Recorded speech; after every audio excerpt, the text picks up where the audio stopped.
It's gonna get better, never stay the same. It's gonna get better. It's gonna get better.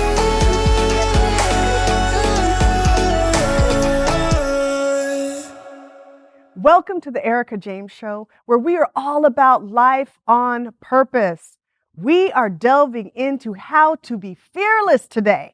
I feel like I need a cheerleading squad around me, like, whoa, how to be fearless. This is a topic I am madly passionate about. And this is really the one that got me started on the journey of being a coach, a transformational facilitator, and helping people realize the life they were called and created to live.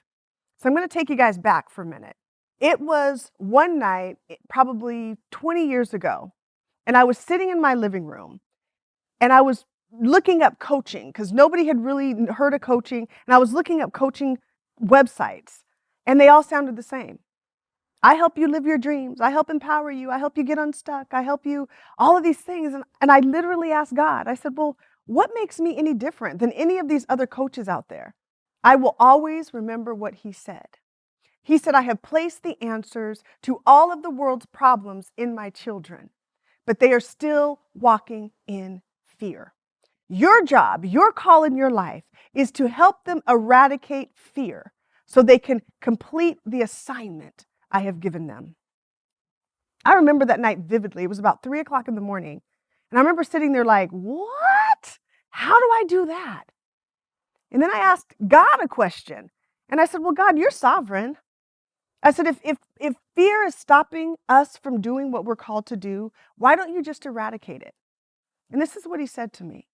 He said, because fear illuminates the areas that we don't believe for.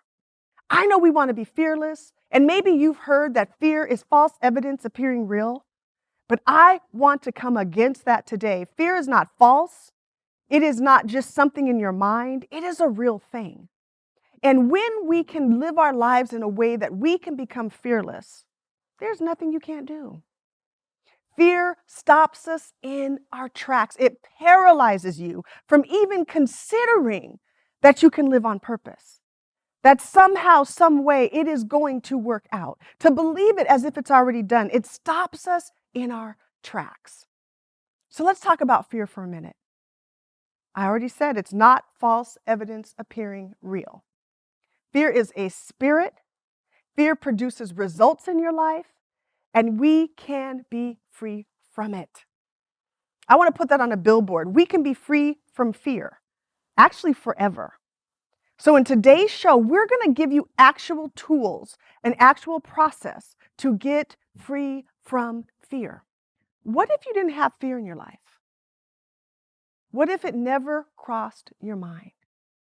Or if it came up when you're moving to your next level, it was only there for 10 seconds or less. That's the goal I have for you, that if fear comes up, you can get rid of it in 10 seconds or less. I'm going to give you specific steps in the next segment. But first, we got to take a look at our fear. Before we get rid of it, it's there for a reason. I'm probably the only person you'll ever say, pay attention to your fear, because it can illuminate your pathway to freedom. That same night I talked about earlier, God gave me an assignment. He said, I want you to write down every single fear you have right now. I wrote it down, and I kept writing and writing and writing, and I'm almost embarrassed to tell you, I had about 30 to 35 things on that list. I love writing on lined paper, and it was one full sheet of paper turned over with more stuff on it. That's how much fear I was living in. And I had just left my job with a child with no savings, and I didn't realize I was in complete and total fear until I wrote that list out. And then I was asked a question, and the question was this. Go down that list. Would you still be in fear if you really believed me for it? I was like, what? Would you still be in fear if you really believed me for it? And I remember that list. I remember some of the things on that fear list. One of the things was, oh my goodness, I have this fear that if I put this work out there and I go do the next level for my life, that no one's going to show up. Wasn't even true. but I had to do the work of becoming fearless. It is not a mindset. It is not something you can just talk yourself out of. I often hear people define courage as strap in the fear and do it anyway. Do it in spite of fear. I didn't do it fearless. I did it because of the fear. I did it in spite of. I want to submit to you that it is absolutely possible to be completely free from fear. I just want to let that sink in. Sit with that for a minute. You can be free from fear. Imagine waking up and fear never crosses your mind. Imagine that next level of your purpose and fear never comes up. Imagine if fear was none of your self-talk. It didn't exist. We're going to get there together. But I want you to make that list that I made 20 some years ago. And I want you to go through it and really say, if I believed God for it, if I believed this was possible, would I behave differently in my life? Would I go for it? The answer is, of course we would. And so I want you to do that work and practice imagining and actually getting it into your heart, ingesting that thing as if it is done. But then I want you to pay attention to that fear. Because when you start to believe, when you start to say, you know what, maybe this is possible. I know it's a stretch, but I can do this. Or even maybe I can do this. That fear begins to loosen. It begins to let you go. And then what happens is you start to believe, well, maybe I can do this. Maybe it is possible. Maybe the resources can come. Maybe I can start that business. Maybe I can get through that challenge that you're dealing with right now and still have your peace of mind. And then once you establish what are the things that I'm holding fear around, then you get to pay attention. And I want you to begin to really envision and then practice envisioning, because you really have to practice being fearless. Most of us are in fear. 90% of all of us around the world experience fear that stops us from moving forward. Woo! What if we were not one of the 90%? What would your life look like if you could really go for it? What would your life look like? What would it feel like? What would it be like? Would you speak differently? Would you get some new friends? I don't know who that's for. You may need some new friends. It is no fun being around fearful people. And fear is like secondhand smoke. When other people are carrying it, it somehow gets into your thought process. It gets into your lungs and it can get into your life. And you literally can talk yourself out of even trying. Who cares if you fail? It is just part of the process to succeeding. So if you had no fear of failure, no fear of success, no fear of the unknown, fear of the responsibility, fear of the obligation, what's left? I want you to ask yourself that question. That's what I'm here for, to help you walk this out. You were born to live an extraordinary life. And if fear is standing in between you and that life, I challenge you to just make a commitment with me today that, you know what, Ericka, I'm not going to live in fear anymore. Fear is not false evidence appearing real. Fear has been stopping me from what I'm doing. It is real, it is a spirit, and it is possible to be fearless. If you don't practice believing that, the power steps I'm going to share in the next segment, it'll just be some good words. But I want to give you real tools. If you had a tool belt to be fearless, I want to give you that screwdriver and that hammer and help you walk this thing out so you can construct the life that you were born to live, which is on the other side of the wall of fear. So don't let people impose their fear on you. Remember that you are extraordinary. You have amazing greatness inside of you. What would it look like if you were fearless? We're going to dig deeper in the next segment. Stay with me. It's time to be fearless. Let's do this, you all. We'll be right back.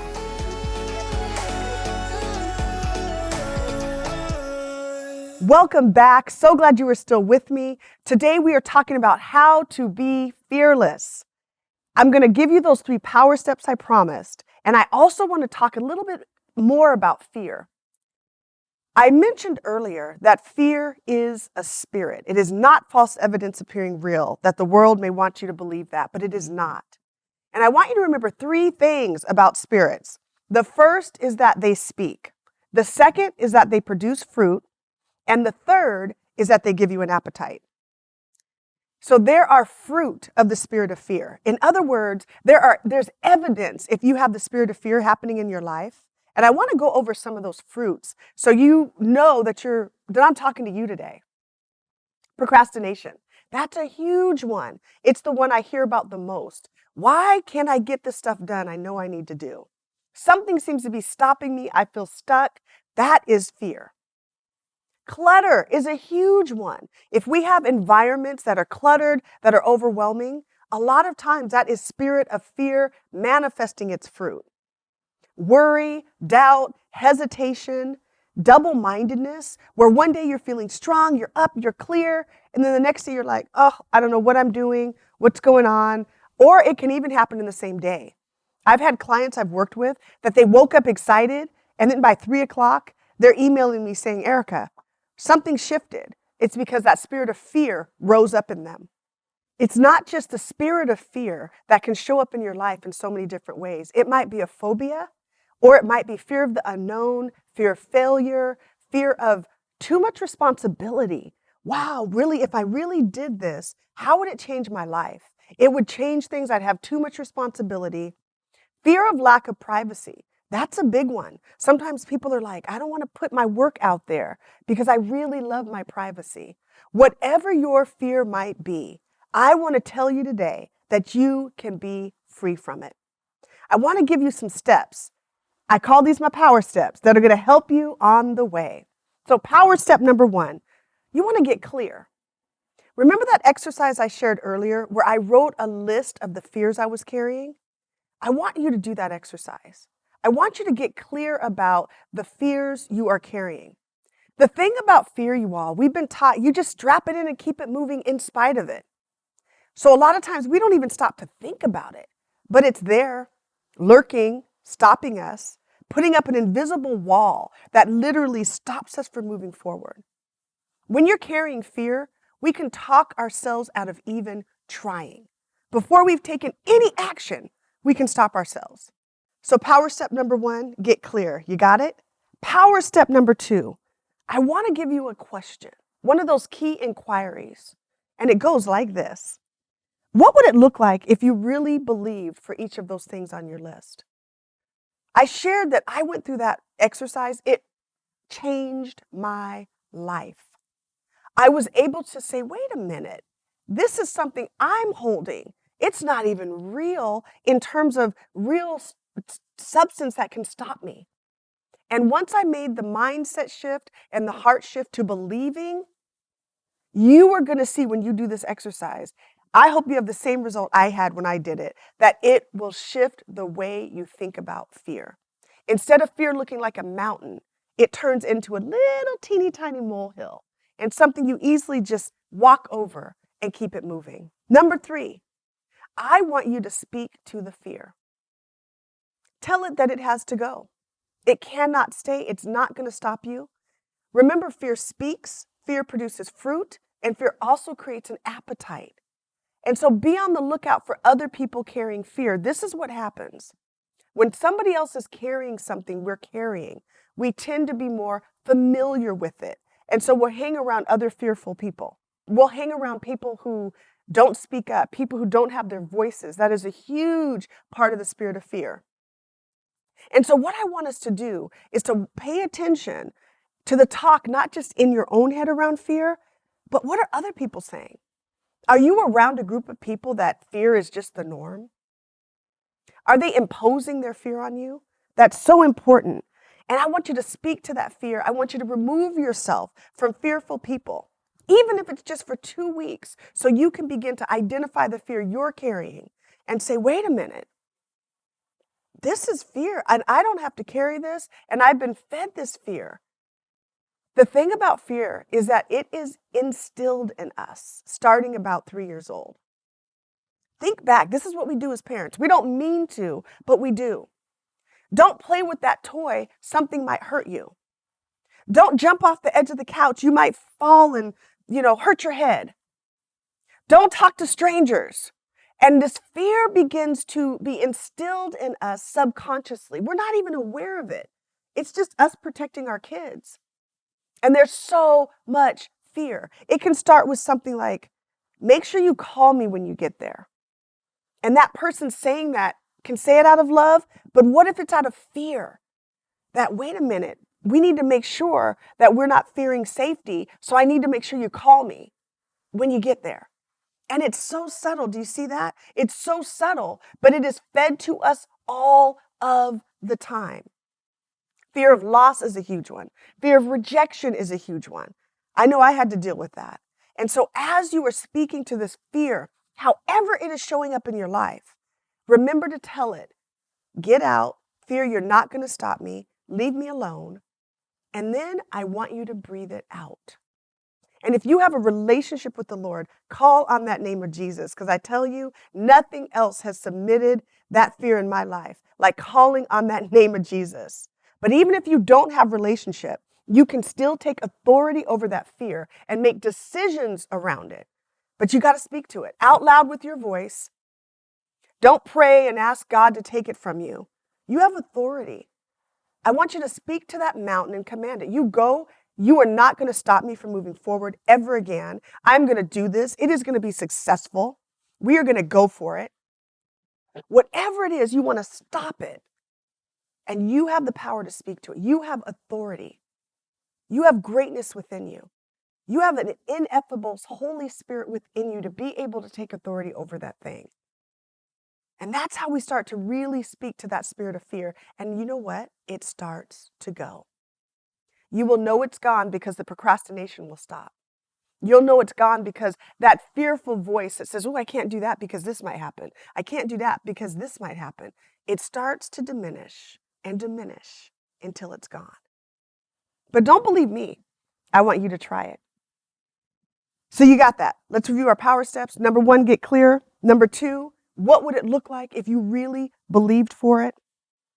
And then number 3, speak to the spirit of fear and tell it to go. Speak directly to that fear. You got it? Awesome. I want you to let me know how those power steps are going. These have worked for so many people. I want you to dig in, and even if the fear starts to stir up, press in, because on the other side of that, when you hit authority and you hit belief, it has to leave you alone. And when you deal with fear spiritually, you will start to see incredible new things coming in your life. So now that you've got your power steps, now we're going to move on to the prophetic portion of the show. As soon as we come back, you are going to be able to witness a session with myself and Dia, who had so much fear to overcome that she wants to make sure, wait a minute, now that I'm fearless, what's next? We'll be right back. Can't wait to share it with you.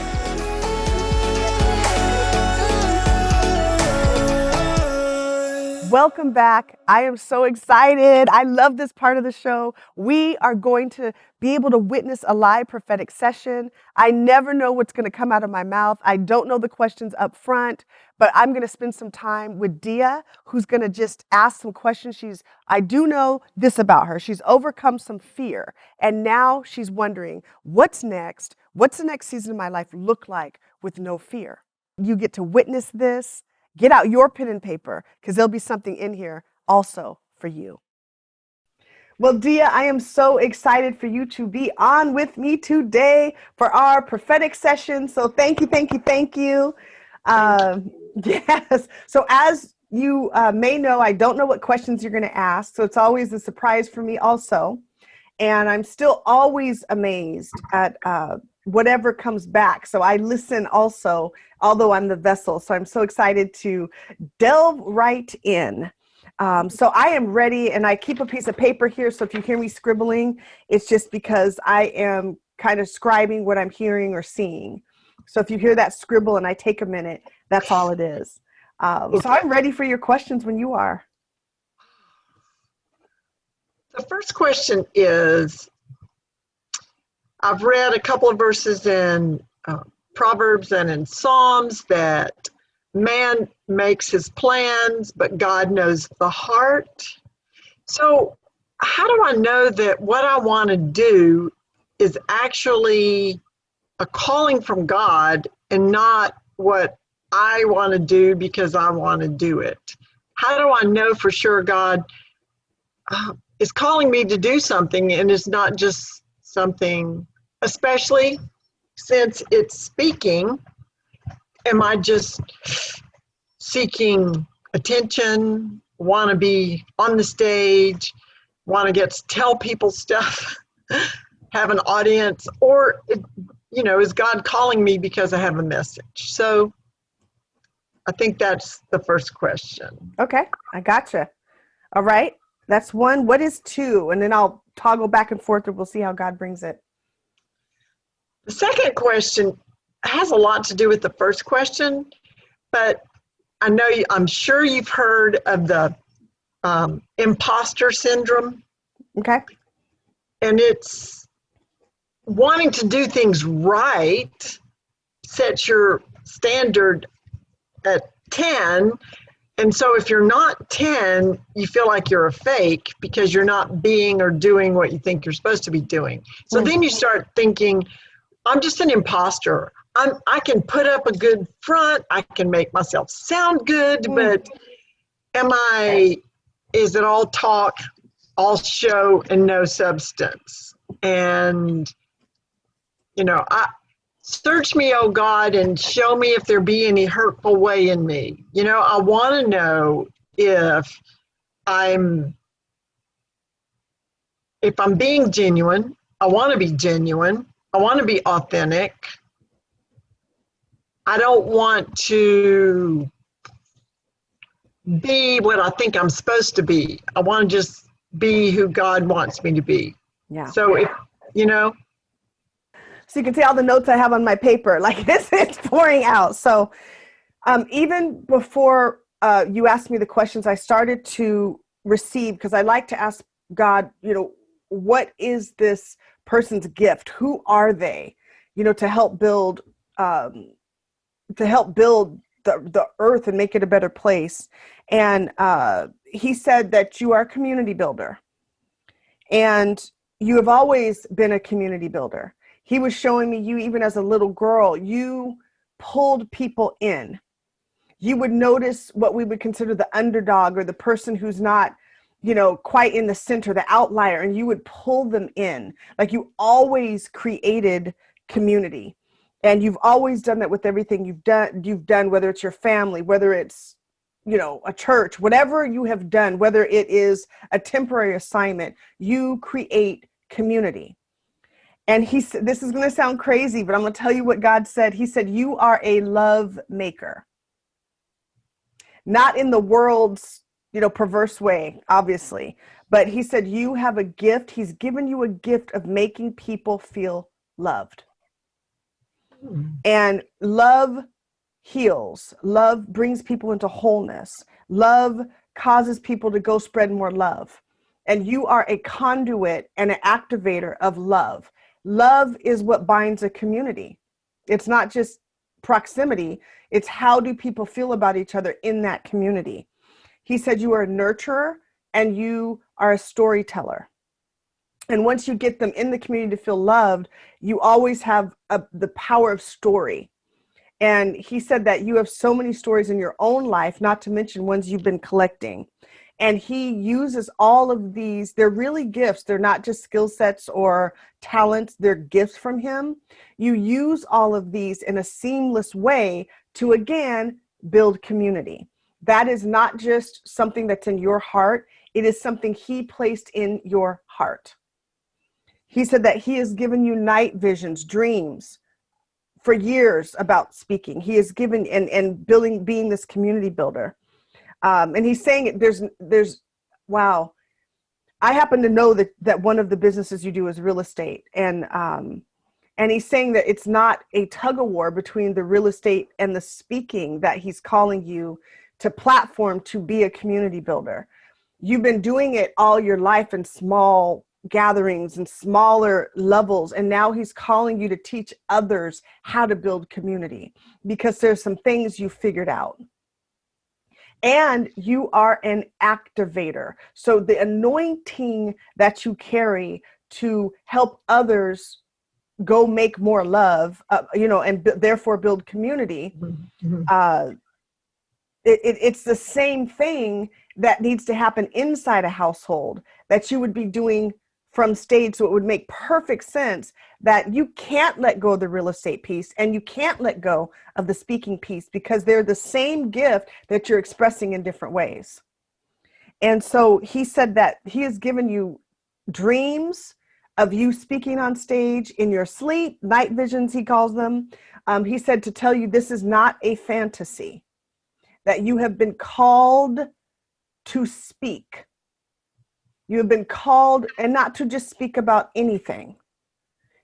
He said he's put you in the middle of story after story after story so that you have, he's showing me a capsule. You have, the story is the capsule. The love is the medicine, right? And so you encapsulate the love so people can get it down inside the story. And he's given you those abilities side by side. And hear me when I say it is him who has given you these abilities. And again, he reiterates that you've been doing this in preparation for decades. And he's just simply shifting you to a larger stage. He said that you've trained people for years in having their voice and speaking up and speaking boldly and projecting. It's just your turn. That's interesting because I've been a playwright and producer, director, and convinced people they could do parts that they said they couldn't do. Yes. And shine on stage. And they never thought they could do that. And they can. And they did. Yes. They were awesome. And so now you just step forward into what you've given away. You get to do it for yourself. But it's not about you. It's about the many, many people who need to be unlocked because they don't know how to experience, how to create love, and certainly not how to interact from a place of it. He's showing me video. He's showing me video that you need to start really teaching your pieces. He's showing me LinkedIn. Get that out. LinkedIn, people need to see it. So really lean into video and LinkedIn more than any other social media. And he said, wait for nobody's permission. He's given you pieces. Now go teach them in video snippets. And he said, loose the inner actress in you. Let her come out to play. Watch out. Exactly. It's like, look out. Let her come out to play. And that creative genius in you, it's her time, man. Yeah. Okay. Yeah. You get to be selfing, not selfish, selfing. It's your season to do you and to really walk out that calling and purpose. And God said, make no mistake, it is all him. Well, everything you do, you want it to be, I mean, if you're kingdom minded, for God's glory. Yes. And not for your own, which is the challenge if you're drawing attention to yourself when you want it to go somewhere else. So yeah, you're graced for it. Your reflection, then it's going to go to the right place. Yep. Okay. And again, the Lord is highlighting video, video, video. One more time, video, like it's flashing. Video, video, video. And wait on no one to release what he's placed on you, in you. You teach, and the people will come. I keep getting ready to get ready. Yeah. And I'm not supposed to be getting ready anymore. I'm just time to go. do it. Time to go, baby. Oh, I love it. Well, I'm so excited. Keep me updated. And I'm so glad this was confirmation and really moving you forward to just the next step of you living on purpose. So I'm excited for the lives that you're going to touch. And thank you again for being part of the Ericka James Show, Life on Purpose. And I will stay up, keep me updated. So I'm so excited. All right, Dia, thank you. You're awesome. Thank you.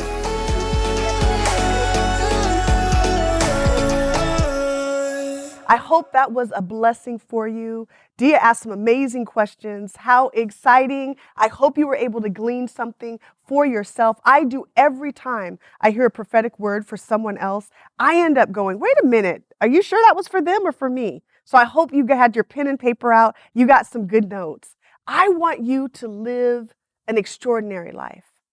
I would even say, I want you to thrive. You see, I don't want you just to exist. I want you to create a life that thrives, not based on who you've been and what you've been through, but based on who you were created to be. And I want to remind you that you are extraordinary. I'm with you every step of the way. But most of all, let's go do something with that extraordinary and build something that makes the world a better place. I'll see you next time.